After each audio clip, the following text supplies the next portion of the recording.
কানাডার টরন্টোর কাওয়ার্থ লেকে এক মর্মান্তিক নৌ দুর্ঘটনায় 2 বাংলাদেশি মারা গেছেন। তাদের একজন বিজিএমের সাবেক জ্যেষ্ঠ সহসভাপতি আব্দুল্লাহিল রাকিব এবং অন্যজন তার বন্ধু বাংলাদেশ বিমানের বোয়িং 787-এর ক্যাপ্টেন সাইফুজ্জামান গুড্ডু। স্থানীয় সময় রোববার বিকেলে কানাডার অন্টারিও প্রদেশের কাওয়ার্থ লেক অঞ্চলে স্টারজন লেকে এই দুর্ঘটনা ঘটে।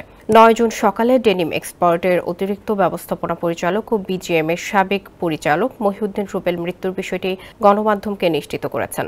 কানাডার সংবাদ মাধ্যম kawarthnow.com-এর খবরে বলা হয়েছে, বিকেল 3টার কিছু পর 3 জন যাত্রী নিয়ে একটি ক্যানো নৌকা উল্টে যায়। তাদের মধ্যে একজন সাঁতরে তীরে ফিরতে সক্ষম হলেও ভীষণ এসে নিয়ে এলো মানিব্যাগ গ্যারান্টি অফার। 1 মাস ব্যবহার করে সন্তুষ্ট না হলে সম্পূর্ণ টাকা ফেরত। আব্দুল্লাহিল রাকিব ও সাইফুজ্জামান পানিতে ডুবে মারা যান।